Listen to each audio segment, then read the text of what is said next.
want to say welcome, welcome, welcome to you, and yes, you. I'm Pastor Jeff, and we are here in the GW3 Live, the Tom Ford Fridays. This is about men, mindset, money. Let's talk about it. Now, I have some guests that will be joining us here a little bit later on the live, but until then, I'm going to host right here from the live and the clubhouse at the same time. In the clubhouse, we have with us Mr. Jonathan and Mr. Julian. And our first question for the day for the men was that with women believing and communicating that young men are underperforming in the schools, that a lot of young men are showing effeminate behavior. The question is masculinity, traditional masculinity, that is it disappearing? And so we had Julian who was answering that question for us. So we're going to go right back into the clubhouse room. And we asked Julian, what does the divine feminine look like and sound like for a masculine man? Julian, are you ready? Absolutely, Pastor Jeff. Thank you very much. Appreciate it, and blessings to everybody that's listening, and blessings to the GW3 Global Club, Miss Renee and all her crew. To go back into the question of what does the divine feminine look like in a masculine man? So I was a traditional, what you would consider a man's man, right? Growing up. I played sports. I played football. I wrestled. I played basketball. I was 6'4". I was always I had a man body even as a child, as a teenager.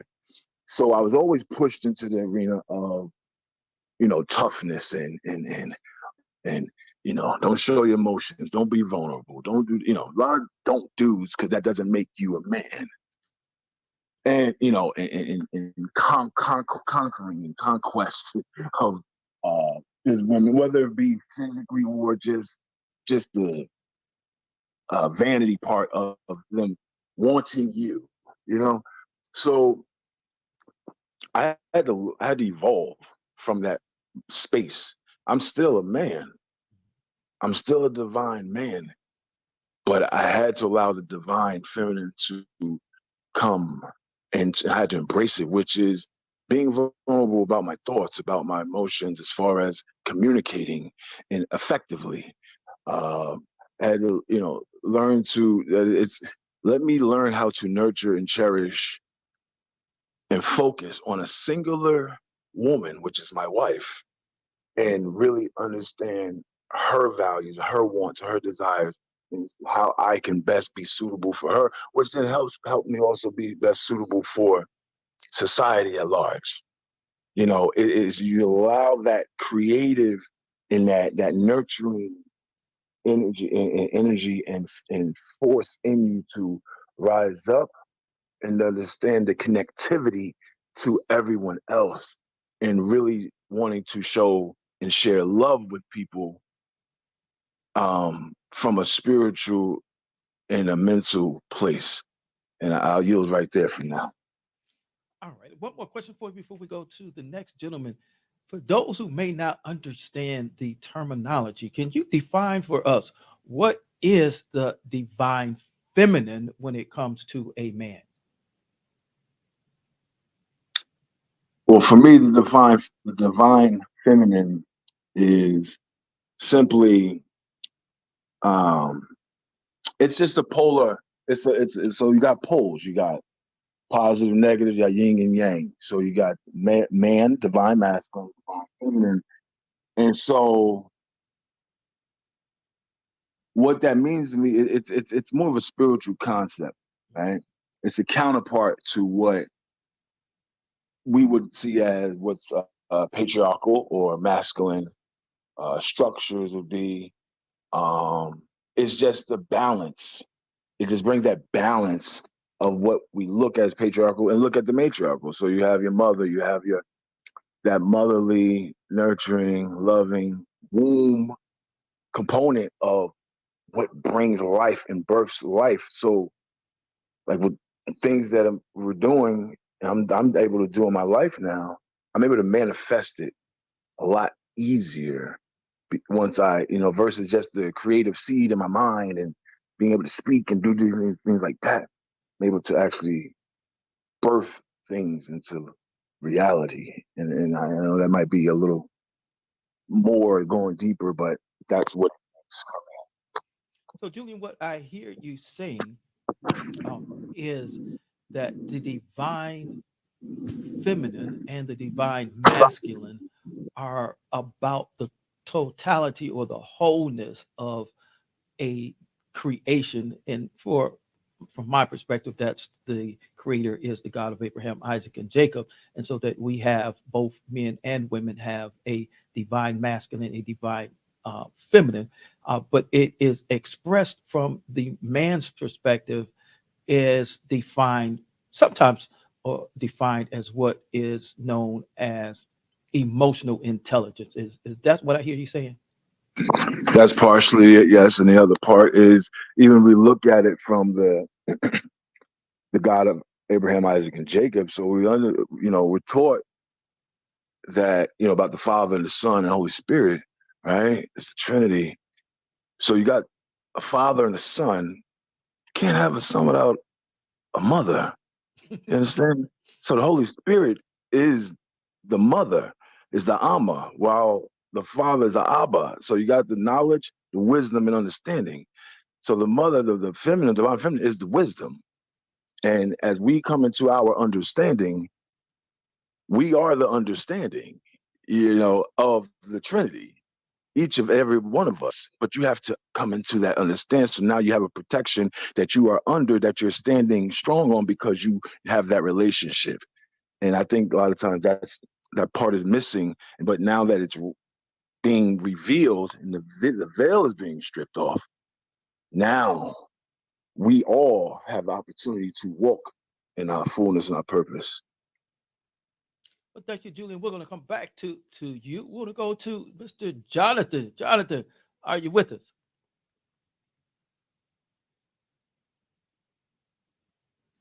And Jonathan is making his way to the studio. And let's go to who else do we have on the stage with us? We Brother have Mr. Oduno with us. Brother Oduno, Yes, sir. So, Brother what's your Oduno, definition? Professor, excuse me, I'm 75 years of age, so I would at least be a brother. Ha! All right, brother Ha! Oduno. Ha! Come on, Doc. This is a Texas Texan. I honor you, Pastor Jeff. I honor Queen Renee and each and every queen who are on this app, and especially those who are in the garden and those who are not in the first. Each and every one of them on this garden, I honor my mother, Murders Lee Ferdinand. Did not abort us. Woo, woo, woo. What is my definition to not only the divine man and the divine, we were put here as husbandry, even before we were a husband. That's why you look at my bio, you will see no culture without agriculture. When I learned how to tend the ground with ground crops and learn how to tend animals and learn how to use tools of carpentry, tools of plumbing, tools of rope tying, tools of fishing, it puts me into the application of being able to be the prophet of the house, the provider of the house, and the producer with the divine feminine. And as trying to think of our brother who spoke earlier, in reference to the matrilineal and the patrilineal,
That's not that complicated.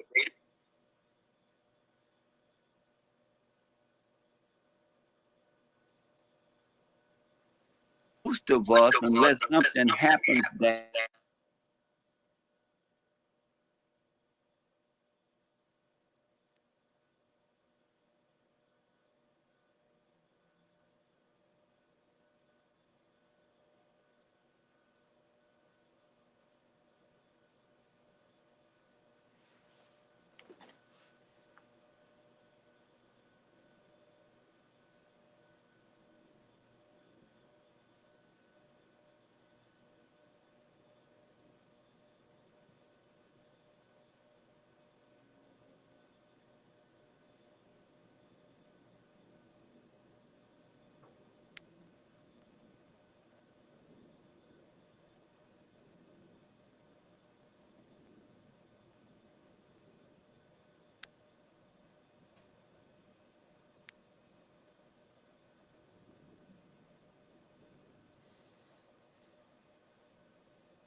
without agriculture, no culture without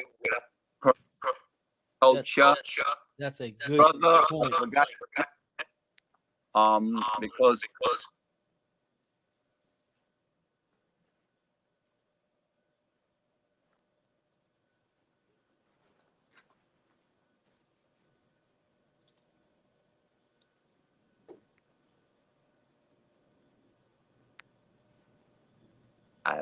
everyone in the beehive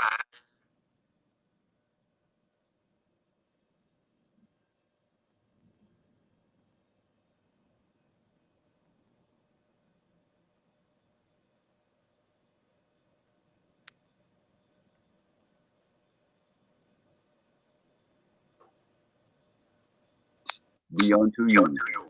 Thank you so much, brother Juno, for that perspective. We're gonna go now to the live and Mr. Brother Jonathan. Pastor Jeff, what's going on there, kind sir? Hey, we're here. We're chopping it up here in this barbershop conversation. So you heard the question. What's your answer as we talk about traditional masculinity? And today's conversation has been around divine femininity as well as divine masculinity. What say you, Minister Jonathan? Well, there's been a lot of great points on this already. We do want to give a shout out to Mr. Julian Brotano. I actually met him at an event here in Atlanta a few years back with a queen, Miss Lily. And just want to give a shout out to him and say thanks, brother, for joining us here on the broadcast. Yes, but at the end of the day, I mean, we just, in Western society, over probably about the last 50 or 60 years, we have decided that we want to kind of shift away from traditional roles as we know them and move into some other type of controlled environment where we kind of almost have a unisex kind of situation going on, and this whole idea of not having particular roles based on gender. And, this part of a bigger, I believe, plot and scheme to destroy society as we know it. But I don't want to go down the wormhole right now with that. But at the end of the day, it's just really kind of, we moved away from what we've considered to be traditional masculine roles. in traditional feminine roles. And to some degree, especially in the West, and especially in the United States, there has been a deliberate emasculation of men, especially of black men. So, until you can kind of find a way to deal with this issue, it's going to continue to get worse and worse and worse. So when we talk about traditional roles or masculine roles, is it time that we redefine what those traditional roles look like? Because if we go back to the 40s, the 50s, and the 60s, when women were primarily in the home, they did not work. They definitely were not CEOs. They definitely did not have the economic power that they have on today. And they, just let's look at the old adage. Some men believe they were to be barefoot, pregnant, and in the household and taking care of the children. Uh, is it not time that those role definitions are changed, as women are now allowed to vote? I mean, our vice president is a woman. Women are CEOs. Women have a huge economic power, and so question is it not time that we redefine what those traditional roles are? Well, I mean, I don't think it's necessarily a redefining, because, if we look all throughout history, even if we look at the Bible, because you and I both are, ministers of the gospel. I mean, even the gospel has, well, think about it, from the opening bell. When Adam and Eve were created, what did God say? He said, mankind in general are created in my image, our image. So if in fact the man and the woman were both created in the image of God, then they both were, in that image of being triune beings, being creators. God created a hierarchy, but we see again throughout the Bible, we see in the book of Judges that there was a female judge, and she was widely respected. The interesting thing is that she operated, however, in the context of her femininity. She did not, like Samson, go out and actively participate in war. It actually refers to her judging the people of Israel under a shade tree, like almost kind of like a big mama concept. You would bring the stuff to her while she sat there and judged the people that way. She didn't judge it like a man would, but she still was the judge. She still had the authority. So at the end of the day, there's never been this idea of woman has to be diminished in terms of her ability to have power and her ability to have wealth, her ability to have a job. Think about the definition of the Proverbs 31 woman. If you put that in today's modern day context, you would be describing a woman who was a real estate broker. Because remember, it talked about she sold land. You'd also be talking about a woman who was a store owner, a shop owner, because it talked about she made her own clothes and sold them in the marketplace. So if in fact we're looking at what the biblical description is of this quote unquote ideal woman, that sounds like a modern day woman to me. All right, Jonathan, I appreciate that. That's a good viewpoint. We're going to go to Julian. Julian, is it time for us to redefine the roles of men and women? I'm sorry, it was a lot of feedback and stuff. So you said, make the question, like you're asking, is it time to redefine the roles between men and women? Yes. Is it time for us to redefine those gender roles? Well, what's I think they masculine or what's feminine? Well, in my this is my take, my perspective. I feel as though those roles have already been in existence, just whether or not people decide to open their eyes and wake up to. We've already been running themselves. They've already been CEOing on certain levels. Like every corporation is successful because of women. Like you remove the women from corporations and organizations, what do you really have? Right? So I think it's just more of, if we are to redefine, I don't know. I think redefining may not be the best term or statement. I think it's more of just being honest and identifying what it really is, and maybe more so embracing and truly empowering what it is, which is we all need each other. Men and women need one another. Like, there's been this phrases, word lines going around talking about, oh, we don't need men, oh, we don't need. That's crap to me. And excuse me for being curt, but it is what it is.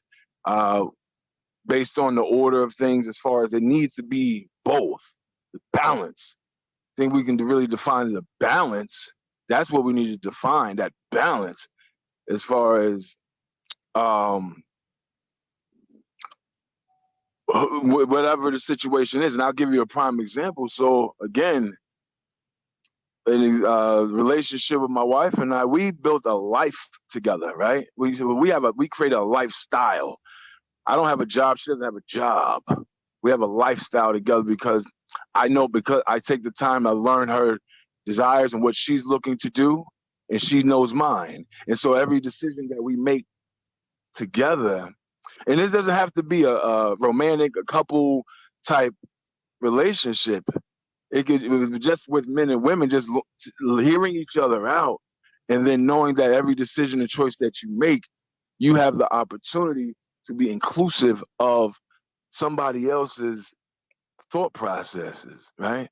And so that will define, if we're going to use define, that will define the relationships, not necessarily the role, because like in my situation with my wife, we switch hats all the time. Sometimes I have to take the lead, sometimes she has to take the lead on conversations, on meetings, and actions that we take. Um, we consult with one another. And there's a deferment at times. She'll defer, I'll defer. But that's balance. It's not, you know, well, I'm the head of the household. Yeah, I mean, it'll still come off that way, but that's not, what it is truly balance. We have a very balanced relationship, and I've never experienced anything like this ever in my life. I'm 44 years old. I know some people are older than I am. That's fine, but I know my years and being out there and living a life of just learning, being out there in nightlife and events, meeting millions of people throughout my lifetime. Literally, I've never experienced a relationship like that now because of that balance. That's a wonderful perspective. I like the idea of relationship over roles as, you know, really who can define what the role is in your home. And so I like that idea of having a relationship, and then that relationship is what works for you. Say balance, I use the word harmony. And so as long as that's harmonious within your household, then that's what works for you. It may not be the same in Pastor Jeff's household because I have to work at what's harmonious in my household. So I like that perspective. Let me ask you this question, Julian. With this change, with this shift, those who you've identified that are maybe not looking or not accepting that things have changed, how do we best model and rear our young men in this current environment? Mm. Pastor Jeff, I'm honestly, that's something that I discuss with my friends often Mm-hmm. as we look to try to create programs and opportunities and different things to try to inspire and motivate. The best thing I know of is to relate again, have a relationship with them as far as being relatable, and then showing them being the model. Like we literally, as a whether you call it more evolved, more ascended, more whatever the case is, we have to be the model and showing them how you know how it feels to still be a man, you know, be a man about co-creation within the relationship, right? And showing them, hey, we can have a great relationship. Doesn't have You don't have to ever use profanity or curse out, and disrespect females in any way, shape, or form, still get your point across, still have a good time and enjoy, it's just, but we have to show them that. They have to see that. And I don't think they have enough representation out here. If we're going to talk about underrepresented, underrepresentation, I think that's one major thing. Like they don't get to see that, not in mainstream media. So we have to take back, and this is one thing that I look to do, is within my, industry of entertainment and media and whatnot, just look for ways to be able to reconstruct the narrative.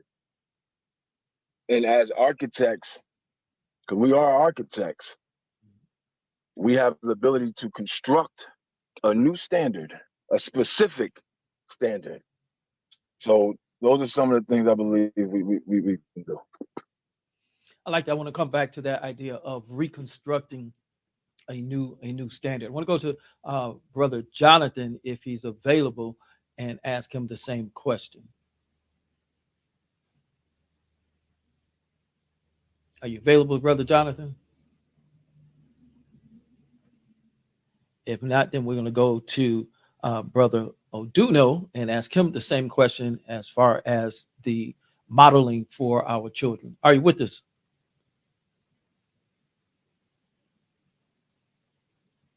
All right, we're not hearing from Brother Oduno, so we'll come right back to you. We'll come right back to you, Julian. And so there's Jonathan. All right, Jonathan. So some questions for you, brother. With the, how do we model for our young men these days, with the changing of roles, with the changing of the definitions, and with all that they're faced with today? I mean, we're changing pronouns to to non-binary and binary, and him and her and she and he. So how do we model true masculinity to our young men, Jonathan? Well, it's pretty much doing some of the things we're doing right now. I mean, it really gets down to being yourself and being true to yourself and letting them, you got to live by example. I told people a long time ago, one thing I found out, which I knew, but I found out as I started to go along in ministry and just in life as I got older, is that it's very easy to talk a thing, but it's a lot more difficult to actually live what you believe and preach and teach. And that's really what the mindset is. You have to kind of constantly be working on yourself so that when young men see you, they have a good example to follow. And that's really all we need to do is just, be out there, try to engage. That's one thing that I think myself and others can do more of, is just being in the middle of it, being just engaging. I mean, you'd be surprised at, how some of these young men, who sometimes it seems that we have this generational disconnect, just like I know when I cover sports, there's a local high school that when we come, the young men are excited. They go, okay, Real Talk Sports is here. Now, we're not doing anything phenomenal. We're not ESPN, but it's the fact that they see an OG black man out there. And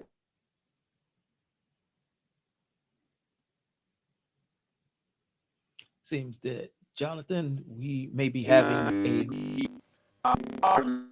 their coach. It's just that basic involvement and just being honest.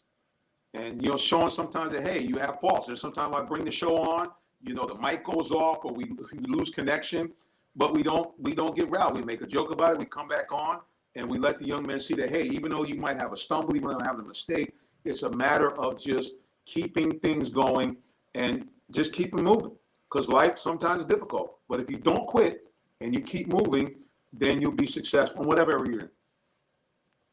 Absolutely. Now, if you don't know already, the Supreme Court justices decided today that they were and did reverse Roe v. Wade. It's a difficult conversation, but that's what we do here on the GW3 and in this barbershop conversation. So, gentlemen, understanding the reversal as a man, what does that mean to you? We'll go with you, Jonathan, first. Appreciate that.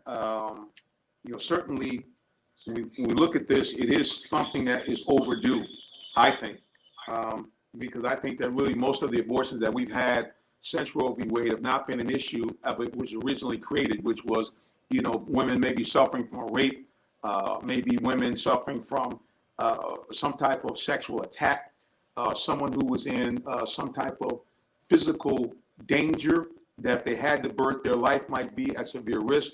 But now, really over the last 50 years, really the last 40 years, abortion has really been a tool of birth control. And that's what it's never intended to be. So to me, the idea of them stopping, I know there's some women saying, hey, I want to have, control of my own body. Well, in essence, you do. You have the control to not do an activity that might cause a pregnancy. If you're not forced, this idea about consenting adults and that kind of stuff, well, you have to know that you might be able to produce a child if you're getting it in. So, yeah, I'm very, very pleased to see that. At least the states have some availability to be able to determine whether, hey, is this termination of this pregnancy really a health issue, or is it something where, again, like people are just using it for birth control? And I'll sign off on that.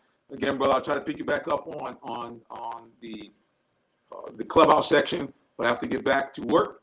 And appreciate you for letting me come on stage on the live broadcast. And appreciate the Queen Renee Noor, as always. God bless you, everyone. Thank you, Jonathan. We'll pick you back up on the clubhouse. And so, Julian, when it comes to you, your perspective, what does it mean to you as a man, the Supreme Court's reversal? Well, that's a very interesting subject and topic because, like Jonathan said, there's a lot of negative things that occur to a lot of women. And in those instances, I definitely feel like, I feel like they should have a right to an option. And I think, based on that option, based on whatever they choose, that's that. But I think people should have an option. But then this is where I'm on the fence with it, because then there's the balance side where it's like, well, again, I don't want to sound away, but I think for both women and men,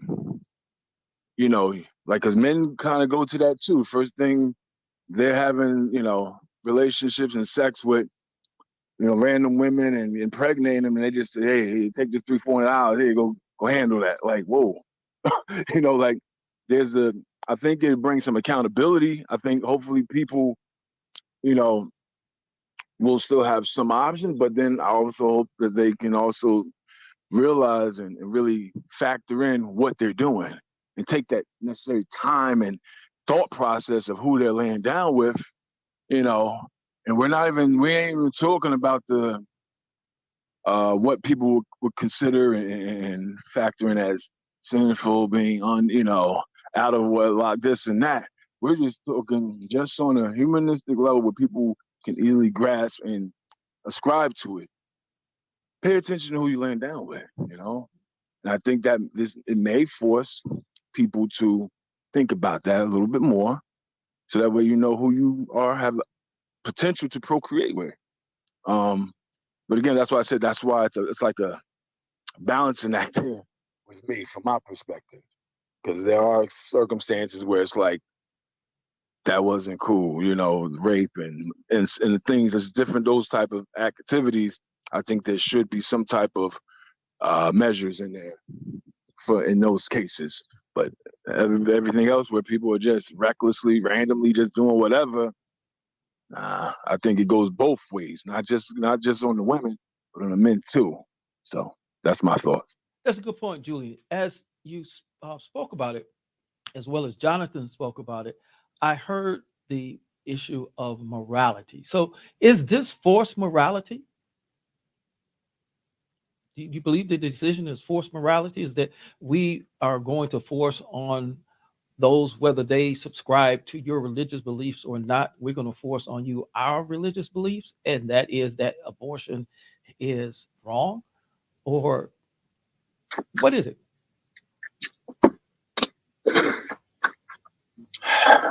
I'm be honest. I don't. I don't know if I'm qualified to answer that. I'm be honest. It's not out of fear or anything or apprehension. It's just I don't. I'm not one to speak on that. I just believe that because I'm not a woman. I've never been a woman. You know, and you know, I'm embracing my divine feminine, but that's all I got to do with how what women go through. You understand? So I can't truly answer that on a morale aspect, other than responsibility, like being responsible and accountability versus morality. I hope that makes a little more sense. What's a barbershop talk? So whatever you say is your perspective, and it makes sense because that's what you believe, brother. So that's what we do in these barbershop conversations. We just have this dialogue going back and forth. Does not necessarily mean that our opinions are the opinions either of the GW3 Renee Noor or the board members of the GW3 Global Women Wealth Warriors. It's just the brothers are getting together and having a conversation and just chopping it up. Sometimes it's good just to have dialogue without being judged about it. But as you brought up the responsibility both of the man and the woman, I think that's a very good point, Brother Julian, is that when we talk about the side of procreation, is that for the most part, we know technology, you can get in vitro fertilization, and you can do the fertility treatments, but it's a choice that both a man and a woman make.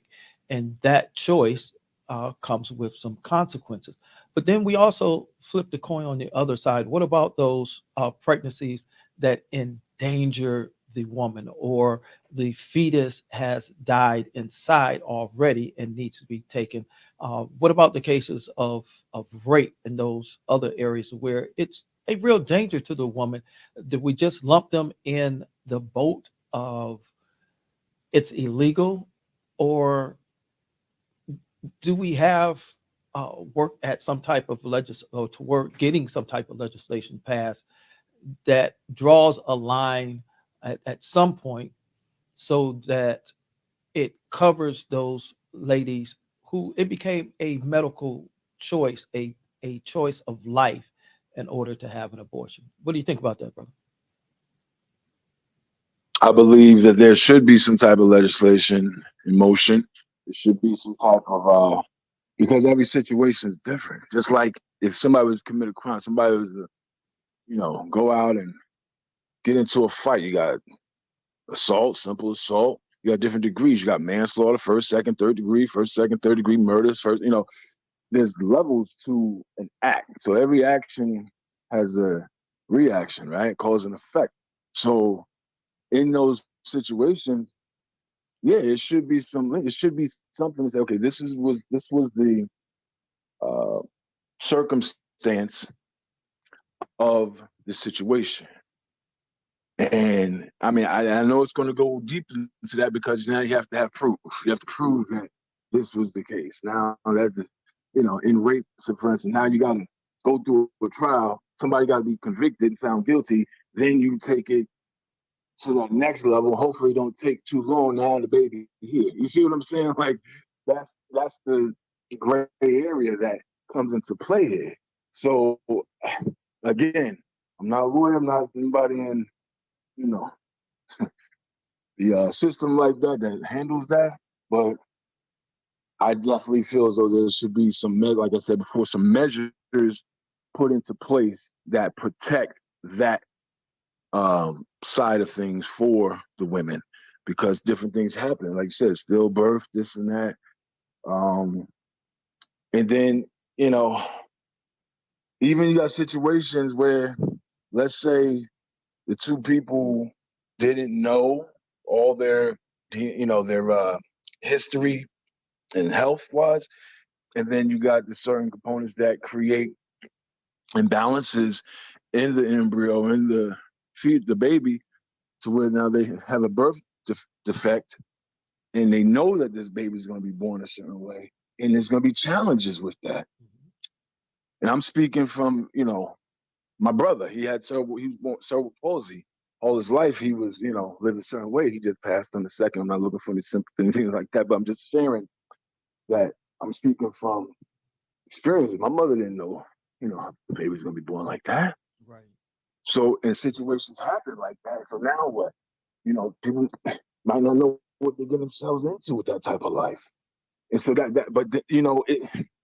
maybe there should be other things put in place there that can at least assist, make sure the assistance is in place to, help with that type of thing. But everything else, like you said, the rough, the stillborn, the rape, this and that, there definitely need to be measures put in place. Absolutely. I want to say, first of all, I greatly appreciate you and Jonathan chiming in and being willing to have this barbershop conversation. And this is a difficult conversation because literally there is no win-win. There are those who have their opinion on both sides of the fence, as you have already expressed. And for them, it's very valid, and that is their reality. That's their paradigm. And regardless to which side of the fence that we support, uh, there's going to be those who disagree with us. I learned in life as a teenager that there are three types of people in the world, Brother Julian. You can tell me what you think about it. It's those who will agree with you no matter what you do, is those who don't care, and there's those who will absolutely disagree no matter what. And the thing is, you never can please all three at the same time. With that being said, how do we support our women now after this decision?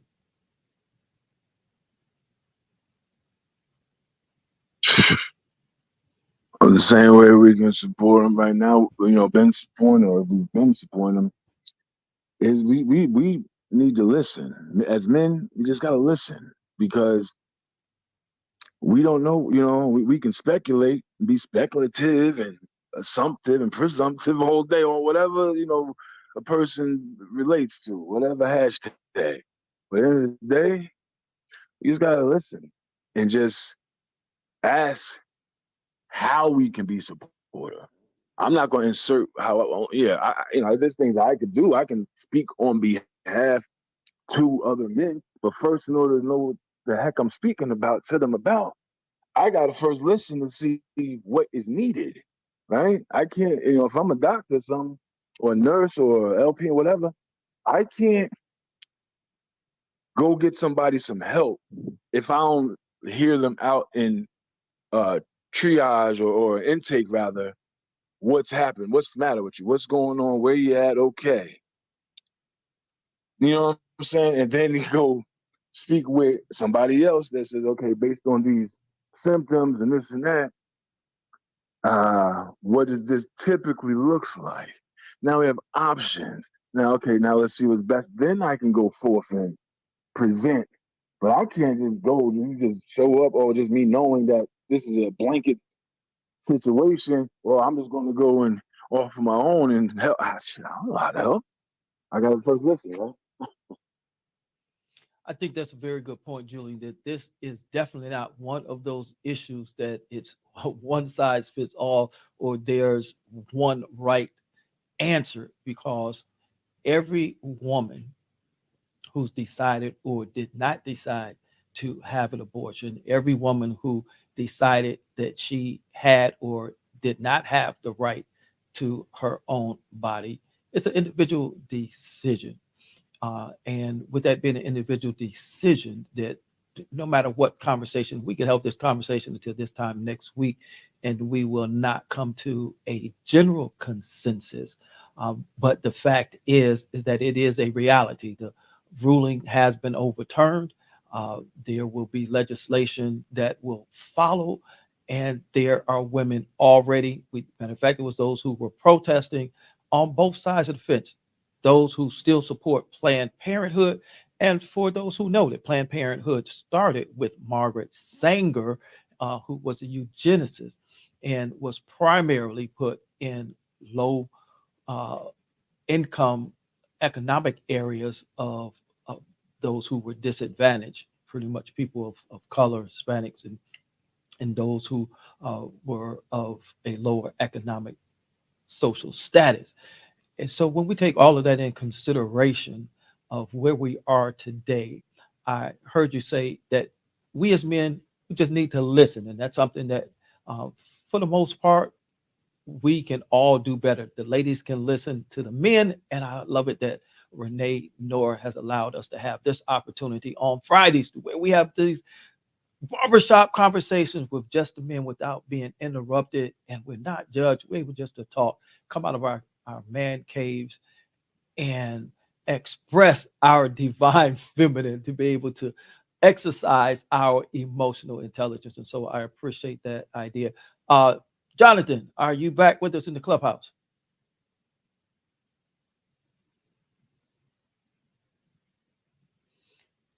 And I was looking at some Erica Bassett says balance is everything. And I hear you, Erica. I'm Pastor Jeffers of the opinion now. I've come to the opinion that balance is not something that I seek in a relationship anymore. It's not something I seek in life anymore. I seek harmony, and that's because I use this example is that when my youngest son was born, my middle son was 10 years old, and my wife questioning me about the amount of attention that I was giving to the 10-year-old. And for me, it was my 10-year-old required less attention than my newborn did. And so there was not a balance of the time, there was not a balance of attention. There was harmony. I gave the 10-year-old what he needed and attended to him as he needed, and I attended to and gave the attention to my newborn as he needed. And I believe in our relationships, that we have the same thing. We don't give equal time to our jobs that we give to our family. And because of that, I believe that we work better when we work toward harmony rather than balancing. Because balance, if you think of a scale, a balanced scale, that means it's even on both sides. And if it's even on both sides, there's no momentum. It's not moving. When you have harmony, harmony moves in and out, and it works because everything works harmoniously and works together. Think of a beautiful sounding symphony. They have harmonics, but it is not balanced, or the sound would be terrible. With that, what's your perspective on that, brother Julian? I mean, it's an interesting perspective that that you put on it.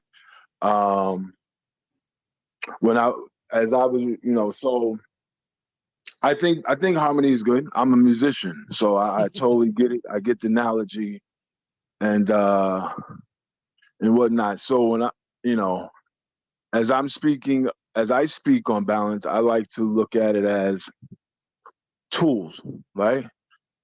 Balancing the energies, balancing the utilizing, because all it is synergy, right? Synergy. That's going back and forth. So you are the vehicle that moves across. So even if you have the scale and you're rolling like they had the marble that goes across, and you want it to, you can still move it because you're the one moving it. But if it's tilted one way, it's always going to go down. You see what I'm saying? But you can always move it across and keep that moment and keep motion going, keep momentum flowing, because you are the one, again, that's the architect of what's happening, of the activities, of the action. So I definitely see the harmony, because it definitely has to be it has to be an ebb and flow in there, so that way it's constantly moving. So I I, I I ascribe to the harmony, the harmonics of it. All right, all right. I get that because in the military, I was what was called a frequency manager or spectrum manager, and understanding literally how almost everything in life is frequency. Sound is frequency, light is frequency, colors is the the bouncing of frequencies. And so understanding that is that there's not balance in it. There's harmony. So that's just become my perspective, and I like the seesaw, because if you put two people who weigh the same amount and they're just sitting there with equal weight, nobody goes up, nobody goes down. But if they work in harmonics, then both of them can have an enjoyable time on the seesaw, one going up and one going down. So that's just the perspective that Pastor Jeff likes. I understand balance. There was a time that I subscribed to it, but I've grown a little bit older, a little bit wiser, and I've changed my perspective. We're coming close to the time that we're going to be done with the live. Uh, Jonathan, Julian, I'm sorry for calling you Jonathan. Let me ask you this. We'll move from this really tough conversation that we need to have, and I think we will revisit it again. I'm sure you've heard it said by women of all cultures of all colors, of all races, all ethnicities, that there's no more good men. All men are dogs. Julian, we know that's not true. What do you say to those women?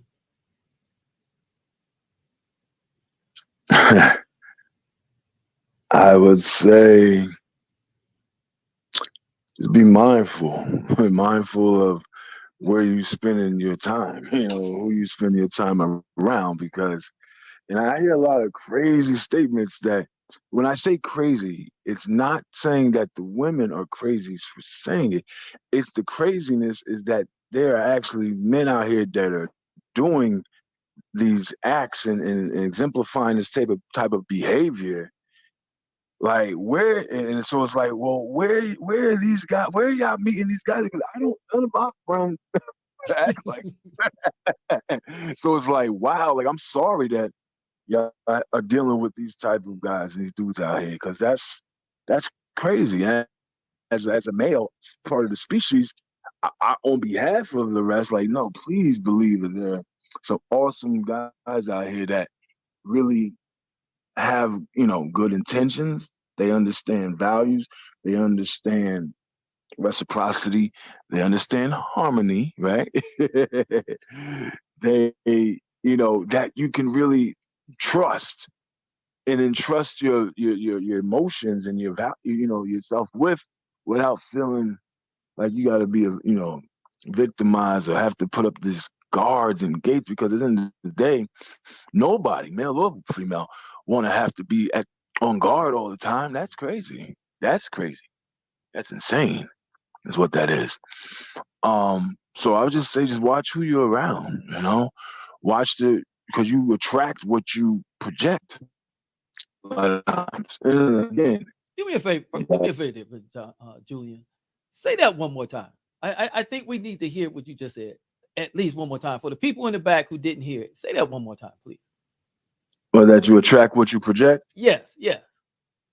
Yeah, that's and there are circumstances again that you got vulture, you got predators. Sometimes that's not the case. You're not necessarily trying to eject. You're not even projecting anything. You have your predators, but that may be 5% of the time.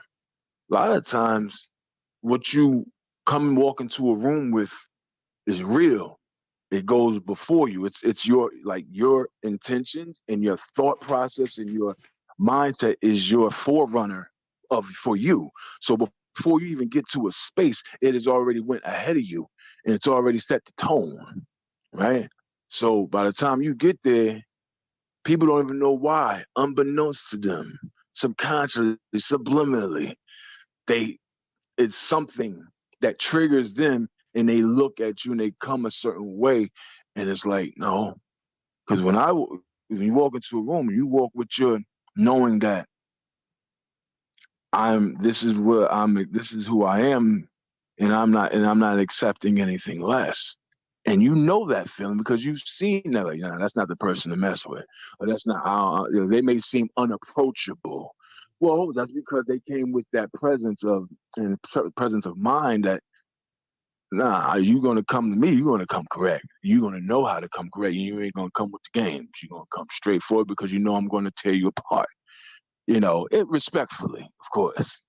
So I think just watch how you move with the intention, with what you anticipate, and watch the environment that you're in. That's what I have to say. I like that, Julian. And what I heard you say in Pastor Jeff's words is that if you are fishing in a goldfish pond and complaining that you didn't get a shark, it's because you fishing in the wrong pond. You got to change the pond you fish in. And if you want more choice, then you got to go to a bigger body of water. Maybe you need to fish in the ocean where you get a bigger choice of what you pull out. And then you got to look at it. If you go to the bigger pond, to the bigger body of water, and you keep pulling the same thing out, maybe it's not the fish, but it's the bait that you're throwing out. That's what I heard you say. There you go. There you go. I like that. That works too. So absolutely, there are good men. If you can't find them, if you haven't found them, maybe you need to do some self work first. Look yourself in the mirror and find out what is it about you that keeps attracting which you define as a bad man. Because there are good men, and like you, Julian, those type of men, they're out there, but those aren't the guys I'm hanging around with.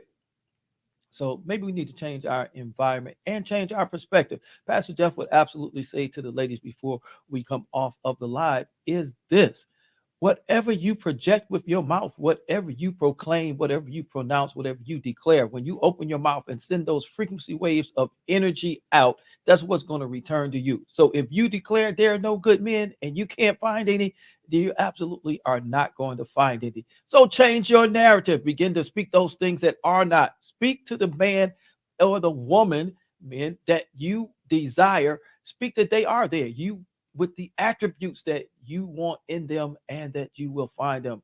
And I guarantee you, be patient enough and you change your frequency spectrum, that what you attract is going to be changed.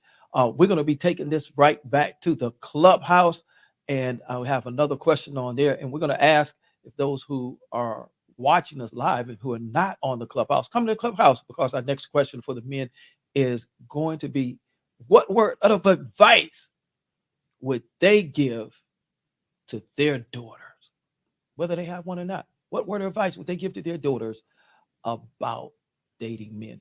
Well, we have absolutely enjoyed you being with us here on this Tom Ford Fridays at the GW3 Global Club, where we are in the clubhouse as well as in your house.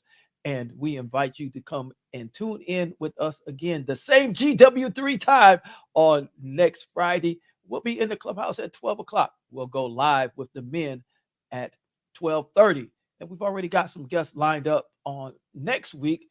And so we'll have some more gentlemen on the live that you'll be able to see more than just the handsome face of Pastor Jeff. Now, look, if nobody told you today, I want each and every one of you to know, whether you're a man or a woman. Who's in the building? Just popped in. So we gotta keep the show going, because Mr. Sean has popped in and I get to have my weekly fight. Man, I popped in for 5 minutes because I'm in the middle of a show. But if you know Renee, she does not take no for an answer. Absolutely. Renee does not take no for an answer. I'm like, Renee, I'm closing a deal. She's like, and what? I'm like, God damn. Maybe Renee knows my wife, because that's how they behave. They don't care. They do care. They don't care about excuses. So what's happening today, Pastor Jeff? Well, we had a hard conversation today, Sean. We're talking about the reversal of the Roe v. Wade. And the question several questions was asked, but we're going to ask you, since you are a man full of wisdom and knowledge. Look, what does that mean to you as a man? What's the topic again? What's the question? The Supreme Court's reversal of the justice's reversal of the Roe v. Wade. Take away the woman's choice. To take away the woman's choice to do what? For what she does with her body, the ruling on the abortion. I mean, look, I'll be honest with you, Jeff, and I know you're a man of integrity as well.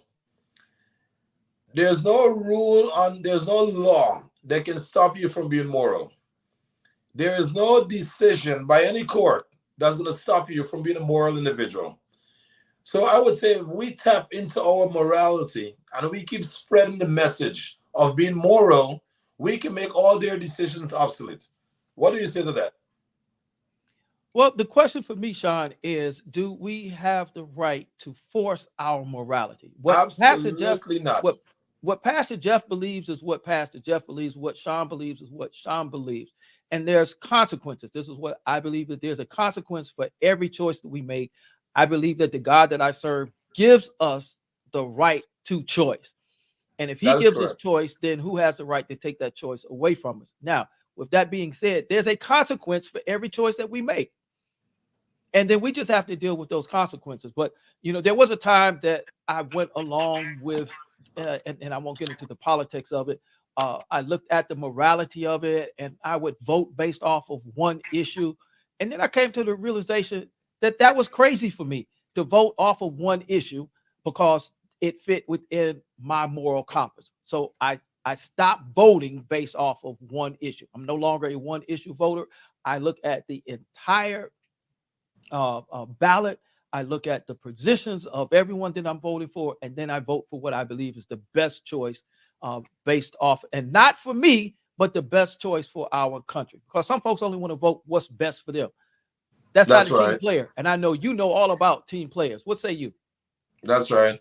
So again, I am fully aware that I can't control the things outside of me. I'm fully aware of that.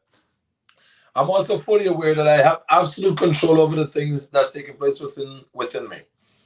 And Pastor Jeff, I would never be one of the right guys for these political debates because I normally come from a very natural way of being, a very organic, natural way of being. And I just believe we can create our own destiny. So all those decisions, respectfully, Pastor Jeff, it doesn't. I have no opinion on it. This is what I have an opinion on. Do you understand what is right and wrong as you understand it? Yes or no? Oh, yes.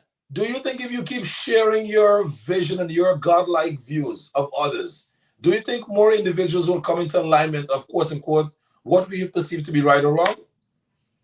Absolutely. Some are going to agree and some are not. Very good. And the ones that agree, if they promise to keep pushing our mission forward, I think we're going to be wrong for a very long time. You see, here's the thing. There's so many agendas behind the policies. There's Mhm. so many agendas, hidden agendas behind the policies. But if you do not feed in to them and you do not subscribe to them, guess what? It has absolutely no power over you. So I want to challenge you when you come into contact with someone that is opposing your belief, just have them share their belief with you. And then based on what it is, have them justify it. If they're up to it, if they're not, it's not a problem. You speak to the wrong person. Because what's going to happen is either A, you might be influenced by someone else's belief, or B, you might be given an invitation to share your belief with someone else. Okay? And in Well, my opinion, my brother, that's a good life. So I wouldn't put any bearings on whatever the government decides to do respectfully, or maybe disrespectfully, I don't know. But what I would do, I would dig down more on, okay, how can we tap into the moral compass? How can we get more into morality? Because if we focus more on morality, we're gonna be fine, Jeff. I'm not gonna get distracted. well, the thing for me, Sean, is that morality is defined differently by different people. So again, my morality could be Give an different. example. Give an example. Let's talk about it. Give me an example. Okay, so uh, one person may say that uh, insider trading is immoral. So Insider trading is if immoral. All if right, you let's talk about that one. in the business world, if you have you're on a competitive bid, and because of your network, you are given access to the other bids, then you know what to bid on so that you can have how you, if you want to bid the middle of the line, if you want to be the lowest bidder. Some would say that's immoral. That's immoral. Okay. So let me ask Some you a would question. say Mhm. some would say it's their network, and because of their network, they were given the information, and because they were given the information, they utilized the door that they see that was open for. So on the one hand, the one person uses that information, puts a bid in, they win the bid, and they feel that that was fake. It just the information was given to them, and they were supposed to get the position. The other person says no, that was immoral. It was a competitive bid. You made it non-competitive because you have access. You knew what to bid. That was immoral. So you got it basically. They would say it was illegal, but you're not going to go to jail because nobody's going to press charges against you. So that becomes an issue of morality. So that's my example of two people, same situation, same scenario, where one makes a moral decision and the other makes a decision that to them was not immoral. All right. Do you think we should play the game to lose, or do you think we should play the game to win? That is too broad of a question. All right. And you try to take my place as the interviewer. I'm the interviewer. Not you. I don't come taking my job. So the question is, do you get inspired by going to a competitive sport to either lose or to tie the game? Or do you go into win? Which one?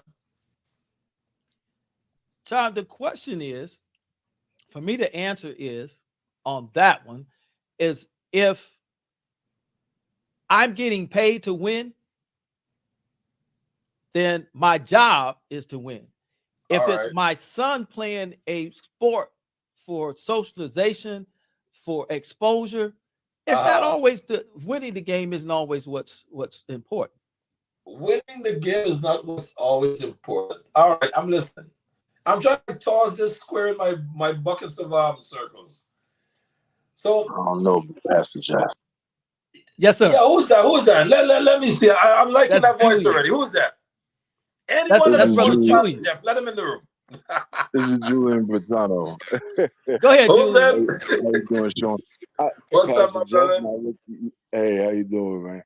Pastor Jeff, you know I'm here to stir some trouble for Pastor Jeff. He thought he was gonna have Oh, it's okay. He told me how to close it. I literally just closed the deal for $500. Renee said, "I don't care, get in the room."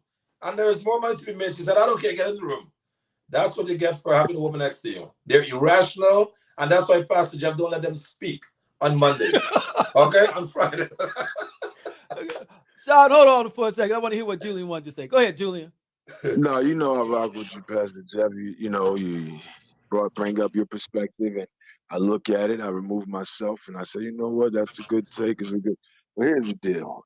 As a former athlete, I'm sorry, Pastor Jeff. I've not played any game competitive sports just to get a recreational trophy.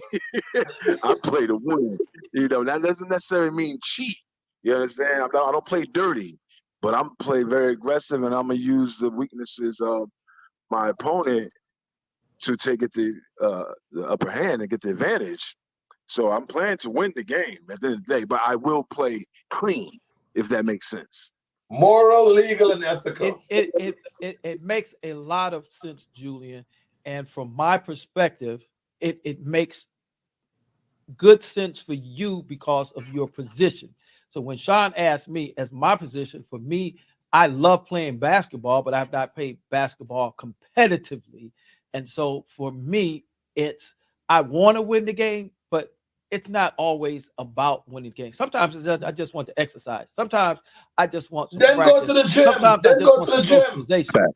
Facts. That's facts. All right. And so at that point, it's not about me knocking you down or me elbowing you so that I could win. It's not that serious to me. But I understand your perspective as a professional athlete. Then your perspective is it's about winning. That's what athletes do. They go out to win. Now, I'm like that when it comes to business, but I'm not going to do anything that's immoral.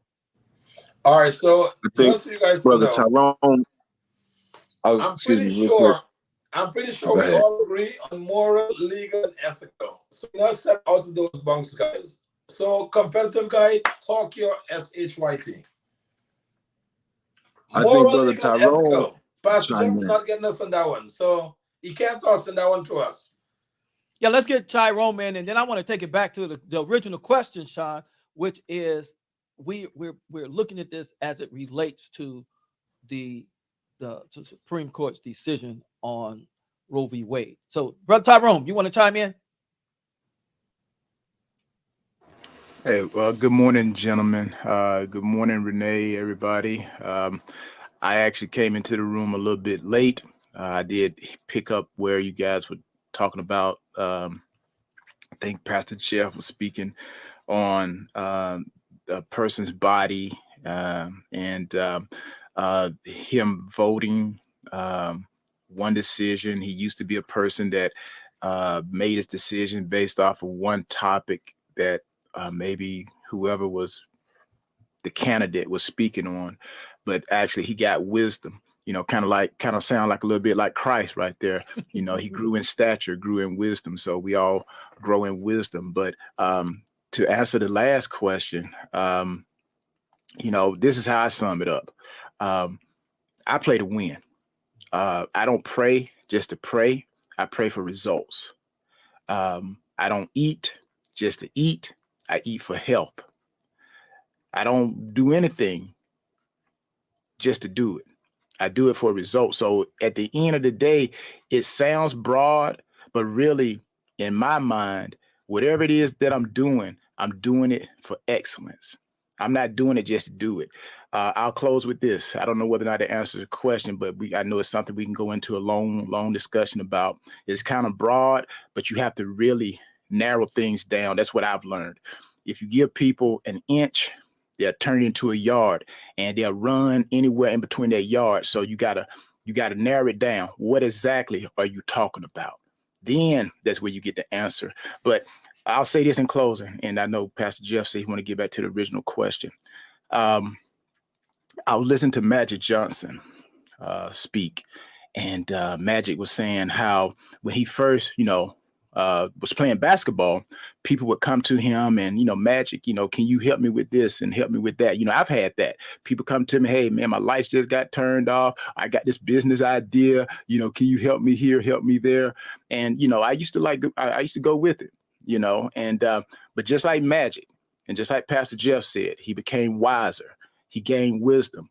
So Magic said that sitting around other billionaires, and that's where I always tell people, the student is only as good as the teacher, and the teacher is only as good as the experience that the teacher has been exposed to. So that's why we got to be careful who we listening to, because a lot of people, they haven't experienced what they're talking about. They probably looked at some YouTube videos and read a couple of books, but have you been in that battle? But anyways, Magic said that some billionaires told him, say, hey, Magic, with all these ideas that are coming to you now, Magic wants to help everybody. That's what he said. He said, I want to help everybody, but I can't. So I have to pick and choose. So he said the billionaires told him the same amount of time that it takes to make $1,000 is the same amount of time that it takes to make $1 million. So you pick. So again, if I'm going to try to make money, then I want to make money at the excellent stage that I can make it. So I don't know if that makes sense, what I just said, but at the end of the day, I don't do nothing just to do it. I do it to get the best out of it. So, but no, like I said, I came on late. I don't know whether that was a ground ball or a pop fly and they caught it and I'm out, or it was inside the park home run. I don't know. But again, I appreciate you guys and appreciate the conversation, listening to it. Thank you, Brother Tyrone. Ask y'all to give me just a moment. We want to say thank you to each and every one of you. And we want to say, in the event nobody have told you today, to the men and to the women, Pastor Jeff wants to let you know that you have an absolutely beautiful smile. If you don't believe me, go find you a mirror, compact mirror, rear view mirror. I don't care. Just find a mirror. Look at yourself in the mirror. Smile at yourself. I guarantee you, yourself is going to smile back. Take that as God smiling on you and go share God's smile with the rest of the world. Be back here next week at the same GW3 time where we'll be chopping it up with the men in the GW3 Live. Now we're going to take this right back to the clubhouse. God bless you.